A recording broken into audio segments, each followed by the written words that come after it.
Recording in progress. Hi everyone, thank you for joining us, for making time on this Sunday afternoon to log in. Today we're going to be talking about the use of medicinal cannabis in patients at end of life and in the palliative care setting. My name's Erica Cameron-Taylor. I'm a palliative care specialist working in New South Wales. I work publicly and privately, admitting and caring for patients. I also have a relationship with E3D Pharma. It's a drug development and discovery group. It's really focused on research and development, so we don't have any consumer-based products in the marketplace.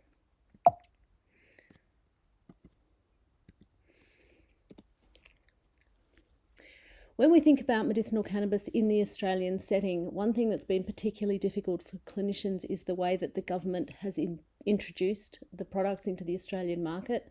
It can really be typified by the concept of popular consumerism. So the government wishes to be seen by the electorate and by the media as being supportive of medicinal cannabis, but on the flip side of that, they're really quite conservative and they're utilising the TGA, so the Therapeutic Goods Association, and the Special Access Scheme as a way of controlling the marketplace. If you are a registered medical practitioner, it is perfectly legal for you to prescribe medicinal cannabis. There are no concerns, there are no legal problems with doing that if you use the TGA process. It is not Medicare linked because it's not Medicare supported. So if you're prescribing medicinal cannabis, you need a registration but not a provider number. The exceptions for that are there are 2 registered products in the market which can attract Medicare benefits. They have a very narrow patient base. One is for complex pediatric seizures and the other is for spasticity in MS. In the middle of the marketplace is this cloud, this large illicit and unregulated market, and this includes the wellness market. Now, some of these products are nicely packaged, nice bottles, nice boxes, fancy looking labels. They're presented as legitimate medications, but they are from unregistered providers, and there's very little governance, very little accountability. It's actually impossible to tell exactly what's in those products. Down the bottom, we have the complementary medicine alternative health market, and that's incredibly variable. On one side, we have very well qualified doctors who are providing TGA approved products to their patient and doing proper assessments and proper monitoring as we would expect.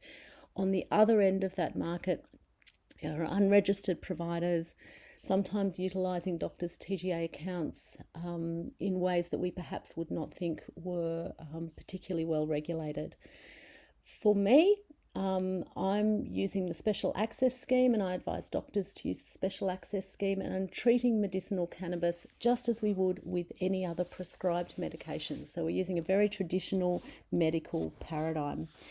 I firmly believe that the best people to prescribe medicinal cannabis in the Australian setting are doctors that know their patients, just as we would with any other medication. The problem is that process has been quite poorly supported. I think what we'll see is cannabis companies turning away from traditional CBD and THC, which are the main constituents of grown cannabis, and turn towards developing unique products, and that you will start seeing them come into the marketplace over the next few years.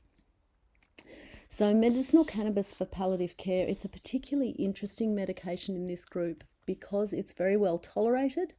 It's prescribed by titration, which is important in a patient group that's so fragile, and it has a holistic effect across the organism, and that's something that I want you to really think about during the presentation. So that profile fits really well with a population where one of our key aims in prescribing is the reduction of burden and the reduction of polypharmacy, because that's something that we see significantly in our patient group. So symptoms that it can be used for: chronic pain and pain, cancer-related nausea and vomiting, anxiety, insomnia, visceral gut pain, terminal care, and deprescribing. And importantly, the last one there, it enables us to facilitate the therapeutic alliance with patients and families who may be resistant to traditional prescribing, and particularly thinking about the opiates in this space. We did a small data collection in the public unit that I work at in Newcastle, And one of our GPs did some wonderful work looking at all of our patients in the palliative care outreach service. And between 70 to 76% of those patients were using or had used illicit medicinal cannabis. So these were patients often in the older age groups who had been supplied cannabis by families, by friends. So this is being widely used out in the community. And if their doctor is able to prescribe, then it allows us to maintain that therapeutic alliance at a time where that's so important for our patients.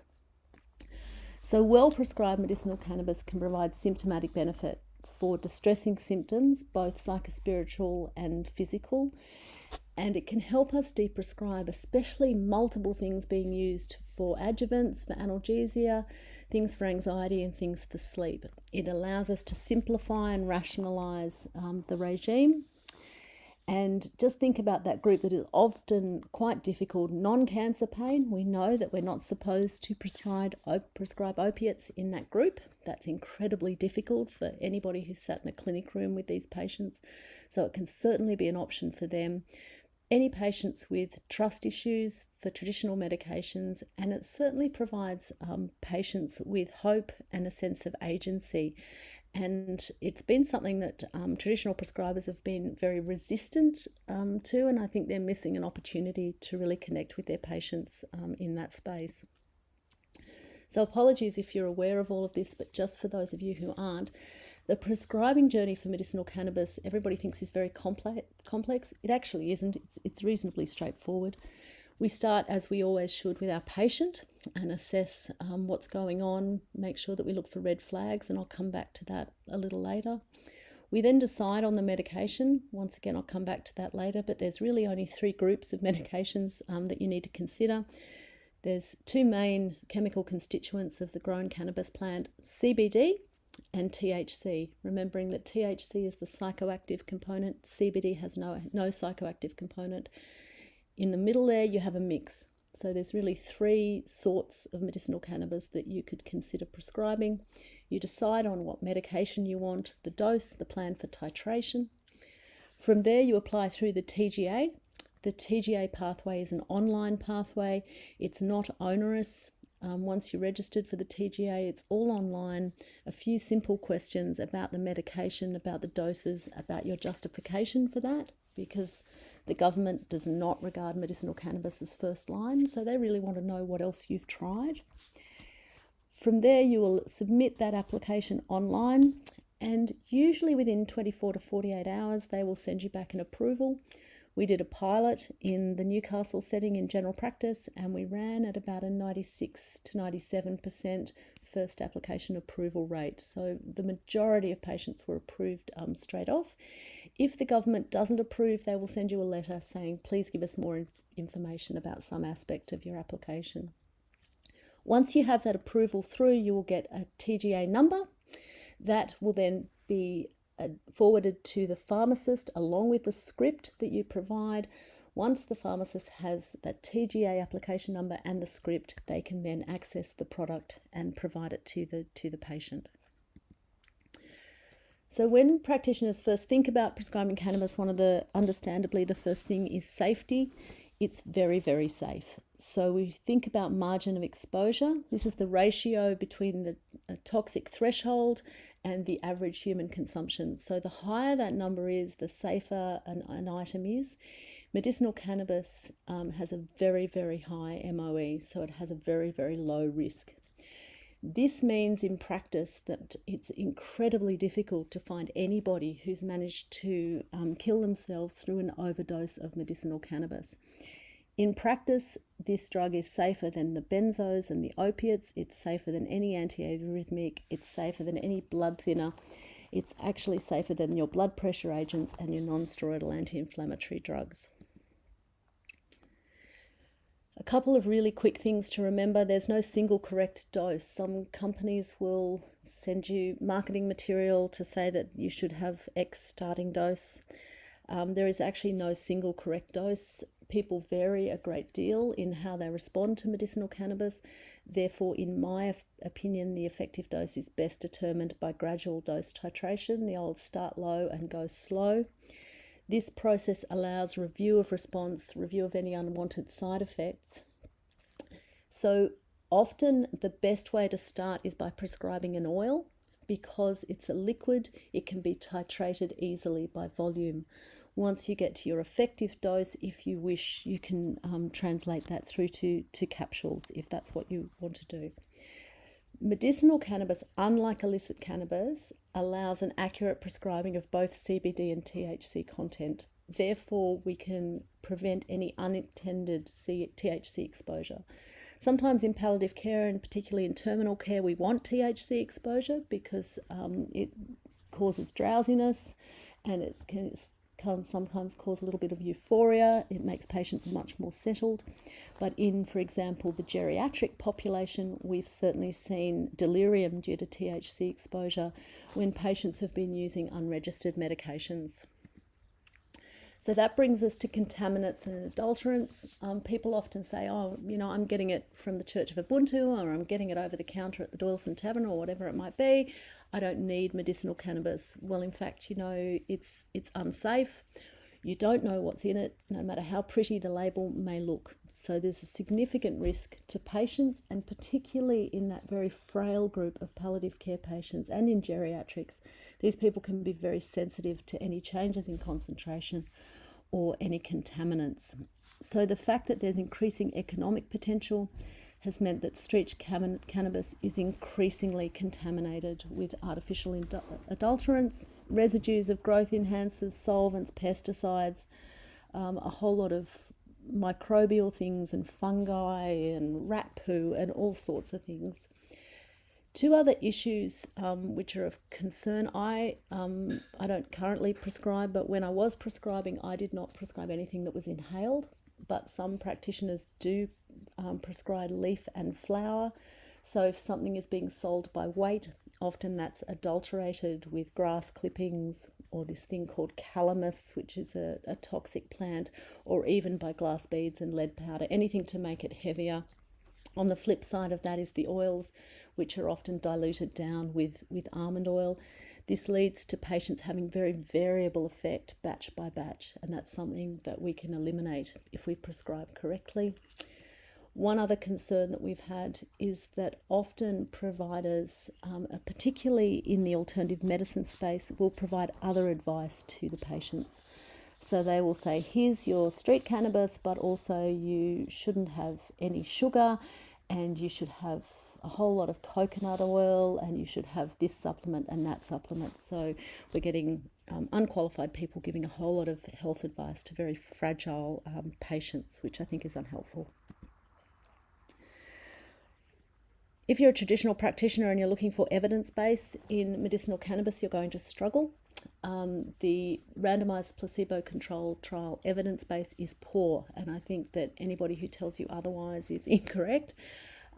It's a huge problem for the industry, and it's probably unfixable because of the fact that CBD and THC is absolutely everywhere all the time now. What we will start seeing, however, is when unique products start coming through the marketplace, we need to, as practitioners, demand that they have the appropriate trials behind them. So we'll watch this space as new medications come through. One thing I did want to point out is if you can get through the snowstorm of not particularly high quality studies that are out there, you can actually find some really interesting work that's being done in the aged care space, in Alzheimer's disease, in post-traumatic stress disorder.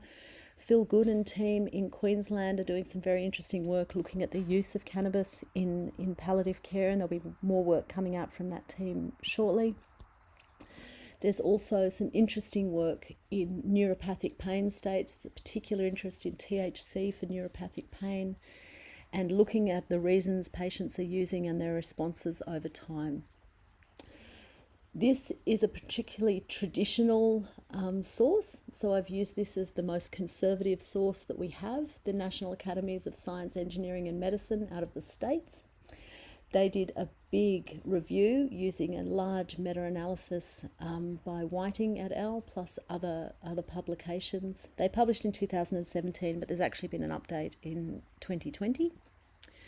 And this is what they found. There were some key findings: conclusive or substantial evidence in chronic pain, chemo-induced nausea and vomiting, and spasticity, patient-reported spasticity in MS, and some evidence in sleep management, in fibromyalgia, chronic pain, and MS.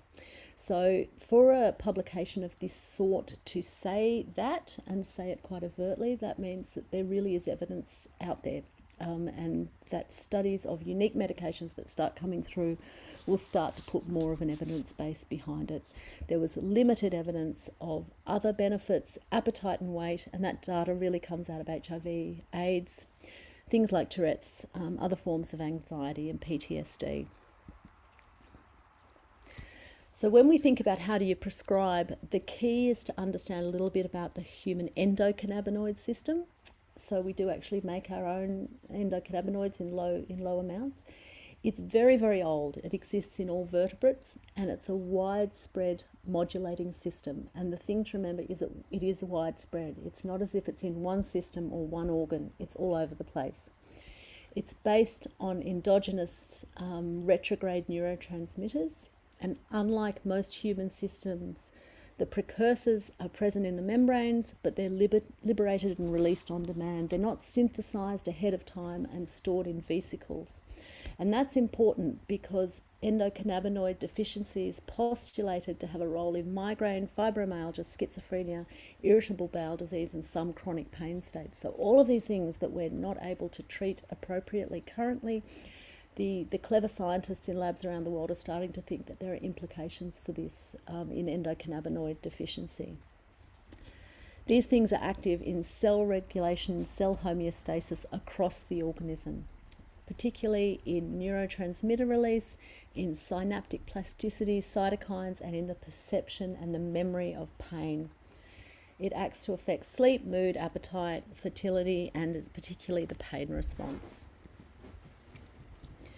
So as I mentioned, the human body produces its own endocannabinoids in low concentrations. The main two to remember are 2-AG, which is similar, very similar to plant CBD, and anandamide, which is similar to plant THC.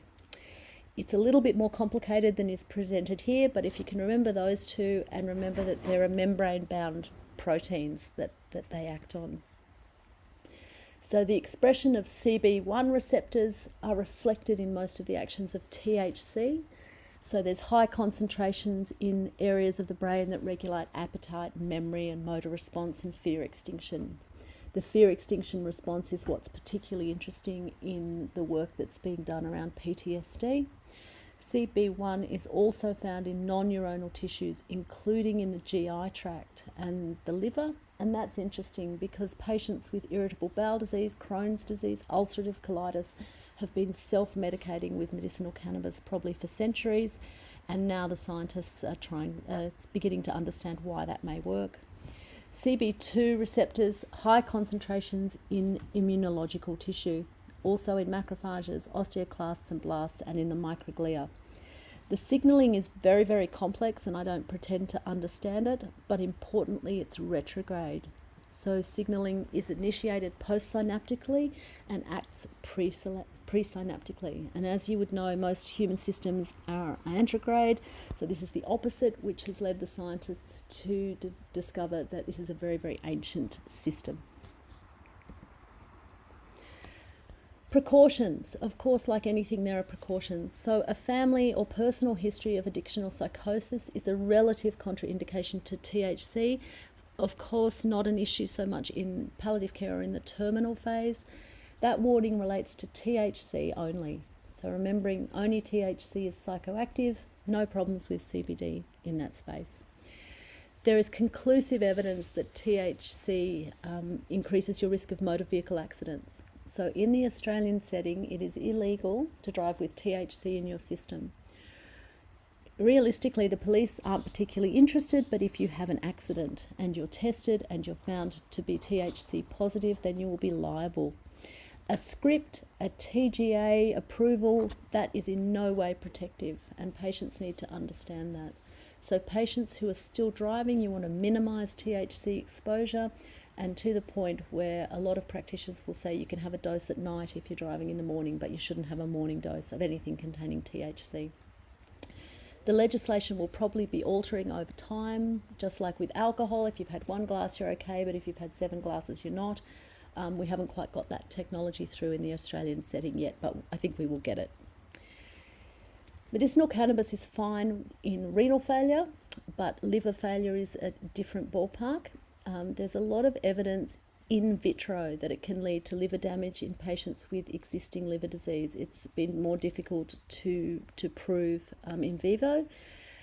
The evidence is still regarded as inconclusive, but we know that it is pro-fibrotic, and I would regard it as contraindicated in Hep C and less in the palliative care setting. So obviously this warning is particularly around patients where you're trying to get life prolongation, you're perhaps trying to get through treatment for Hep C, you're perhaps trying to get to transplant.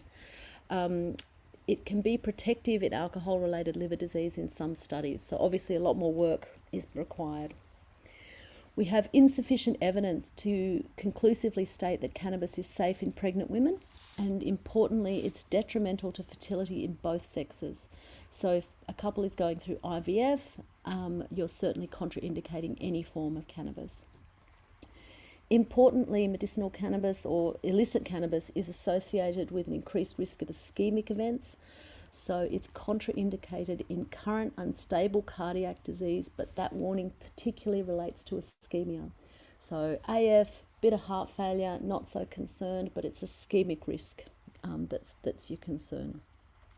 Down the bottom there is a warning around the fact that properly prescribed medicinal grade cannabis is a great deal stronger than illicit or street cannabis.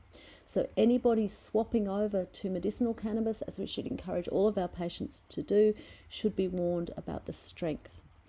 So evidently, an average joint contains about 8 milligrams of THC. It's important to remember that the illicit market has been developing the plant so that it has more THC because that's more valuable. So this has been going up significantly over time.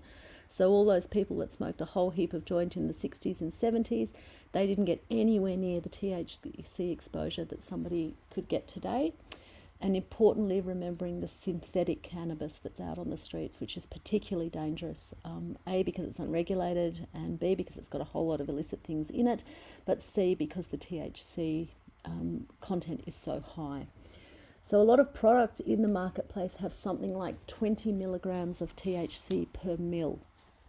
So that means that quarter to half a mil is approximately 1 joint or slightly more. So if that's a very small volume, so a patient where you prescribe perhaps a quarter of a mil, their granddaughter might come in and say, oh, no, that's not nearly enough, take more, because they're just not used to the strength profile of properly prescribed medications. So the government, bless them, did produce this guidance document in 2017. It screened a whole lot of publications but only reviewed very few studies. It significantly limits the findings, and it also is a reminder of how poor the academic literature regarding CBD and THC is. It really has no helpful clinical guidelines in it.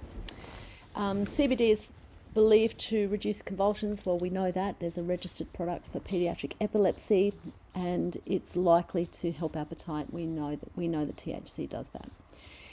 The recommendations were to be careful and that there's not much data. And it's like, thank you for that. I'm not sure that that was particularly helpful from a clinical point of view.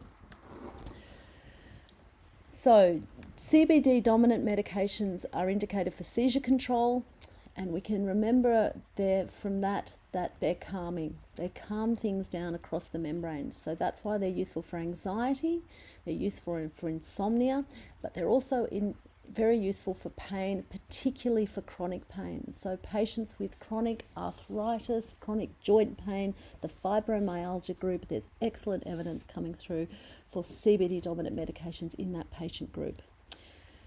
If we go down to the last one there, THC dominant medications, they're for severe symptoms, for terminal phase care, severe neuropathic pain. And in the middle there, we get a balance of both, indicated for the management of escalating pain states, insomnia, nausea, and PTSD. Now, when you think about the balances, companies will vary. Most companies have something that's sort of 2/3 CBD, 1/3 THC, something that's closer to half and half, something that's CBD dominant with a tiny sniff of THC. You sort of think, why have they made that?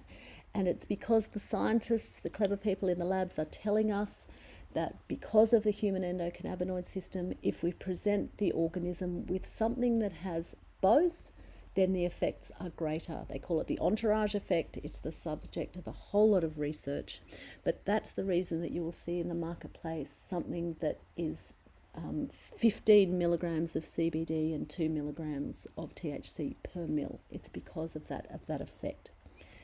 Importantly, no correct dose, as I said, titrate to effect. So if you have a product that's CBD 20 milligrams per mil, which is quite a common product in the marketplace, you may decide that an initial starting dose of 1/4 of a mil, which is 5 milligrams of CBD BD, and then increase that every few days to effect. And that's a very safe starting dose.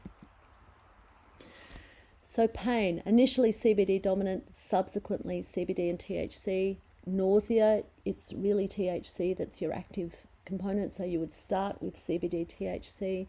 Seizure is all about CBD. Anxiety is really all about CBD, although PTSD is CBD THC. And sedation, we try initially with CBD THC and subsequently THC. Importantly, commence to low dose, titrate to effect, and withdraw target medications gradually. So if in the palliative care space, if your aim is to reduce polypharmacy and non-essential drug burden, also remember that one of your aims is to prepare for that time, which will be coming, that the patient is unable to swallow oral tablets. So you would start your medicinal cannabis, get your symptomatic benefit, and then slowly start to withdraw your other medications. In the setting of complex seizure management, I would not recommend withdrawing any of the standard anticonvulsants. I'll be adding in medicinal cannabis as an extra. We know that it reduces severity and frequency of seizures, but I certainly wouldn't be withdrawing any of the standard anticonvulsants without neurological support. So in the palliative care setting, common target medications to withdraw: Lyrica, venlafaxine and sertraline, and that's really because if you stop taking them orally, you're going to get some horrible withdrawals. Amitriptyline, baclofen, tramadol and Palexia are the ones that we most commonly aim to withdraw. In the chronic pain group, if your aim is to withdraw illicit cannabis, opioids and benzos in that group, I'd really encourage you to consider an agreement with your patient. If I prescribe this medicinal cannabis for you, on the flip of that, you're going to stop using your endone and your lorazepam. But obviously, slow and steady reduction is the way to win. If you suddenly cease things, they're going to get withdrawal phenomena and you're going to lose them. So there is no harm in titrating up the cannabis to effect while they're using other things, and then slowly bringing down those target medications. Slow and steady, not sudden withdrawal. So a quick case study to finish with, and I hope you can hear me because it's raining quite heavily here and the internet's often awful. But Pearl is an 88-year-old lady, diagnosis of metastatic breast cancer. The outreach service has been involved with her recently, but she's really starting to deteriorate. So by way of background, she was diagnosed 15 years ago on a routine GP exam. She had lumpectomy and at that stage had no metastatic disease. She had some adjuvant chemo, but she tolerated it quite poorly and ended up with 2 cycles of dose-reduced chemo. She had no recurrence on 6 monthly reviews and was well until a couple of years ago. In 2019, she had local recurrence in the breast with PET-positive node disease and a single MET at L4. She had radiotherapy to the breast and spine, but declined further therapy at that time. The tumour was weakly hormone receptor positive and tamoxifen was commenced. More recently, she had an increased number of bone mets and some low volume liver lesions. She continued to be focused on quality of life, and tamoxifen was ceased at that time. Now, importantly, some of these hormone-sensitive chemotherapy agents, such as tamoxifen, are metabolized through the cytochrome P450 system in the liver, as is medicinal cannabis. And what can happen there is that the cannabis can use up all of those enzymes, and we can get subtherapeutic levels of agents such as tamoxifen in the system. So if people are looking at life prolongation and oncology is still actively involved, I would suggest significant care with prescribing for patients on hormone replacement therapy, on hormonal treatment for cancer, on immunotherapy, and on chemotherapy. It doesn't mean it's strictly contraindicated, but certainly care, and it's important that those practitioners are aware of the use of medicinal cannabis. So current medications for Pearl, she's recently ceased aspirin, simvastatin, low-second supplements, which is great. Nobody needs to die on simvastatin. She's on OxyContin, some oxycodone, Maxilon, some metformin, and amitriptyline at night. So a very common regime for patients. Her last EGFR is 58, albumin trending down. Full blood count was reasonable, but understandably, you haven't done any more bloods recently. She's a history of agitation with Stematil. Interestingly, she was still on Maxilon. Often that agitation affects both of those drug types. Pregabalin made her confused, very, very common with Lyrica, and probably one of the most common reasons for presenting with delirium in aged care. And she had rash with buprenorphine. She has 3 children, one son deceased from a farm accident that she was still distressed by. Works as a cook in the past. Her husband Bill had passed away some years ago, moved in to live with her daughter, and she had a much loved dog. So overall, she'd been a reasonably well lady. She'd had some blood pressure and AF. She'd been overweight during her life, and a GP had battled with that and battled with type 2 diabetes. Unsurprisingly, she had some osteoarthritis. She'd had an emergency hysterectomy in the past. Overall, she was a very stoic lady and really didn't like hospitals and didn't much like taking pain relievers. Beautifully looked after at home by her daughter and her daughter-in-law, and they wanted to keep her home during the terminal phase. They'd been lucky enough to have good allied health and good nursing support. So over the last 6 weeks, just increasingly fatigued, worsening oral intake, generalized functional decline. So this is probably the most common syndrome we see in advanced cancer of patients who are nearing the end of their life. She now presents as intermittently drowsy, frail, but often alert and orientated in between times, mainly in bed or in the recliner chair, but still just getting to the toilet with a 4-wheel walker. It's increased tummy pain and bone aches everywhere, and this sort of global body pain is quite common in these patients. Endone is helping, but she doesn't like taking it. So she's struggling with tablets, bit of coughing, gagging. Rita's worried and thinks she needs more pain relief, and she's become a little restless at night, which is unusual, complaining of nausea but refusing her Maxilon. Pearl just basically says that she knows she's reaching the end of her life. She's not frightened of dying. She's not a religious lady, but she's looking forward to seeing her boys. So the doctor who saw Pearl, who wasn't me, but ceased the OxyContin, the metformin and the amitriptyline, commenced an infusion of morphine 60 and Maxilon 30, appropriately prescribed some clonazepam, some Rivotril drops, 0.5 milligram POPRN and a little bit of Ordine PRN. Rita and Pearl didn't want to consider trading for subcutaneous PRNs at home.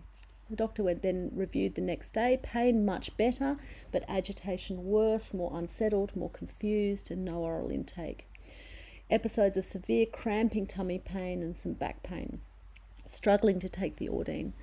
Appropriately, the doctor pulled the metoclopramide out of the infusion. Metoclopramide, as we know, can certainly cause patients to be unsettled and agitated, and can certainly worsen abdominal cramping because it's prokinetic, pushes things through the GI tract. At that time, they commenced CBD 20 milligrams and THC 12 milligrams per mil. So that's one of those mixes, came in the middle, 0.5 ml Nocte and 1/4 ml in the morning. And that's one of the good things about prescribing with an oil. To start with, you can have this variable dose paradigm.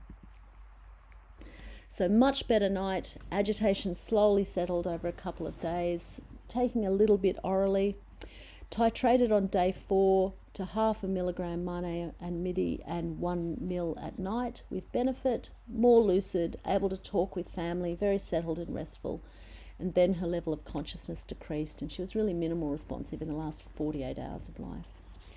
So in the last 48 hours, the practitioner prescribed some pure THC, so 20 milligrams per mil, and 0.5 mil was utilised 3 times with benefit.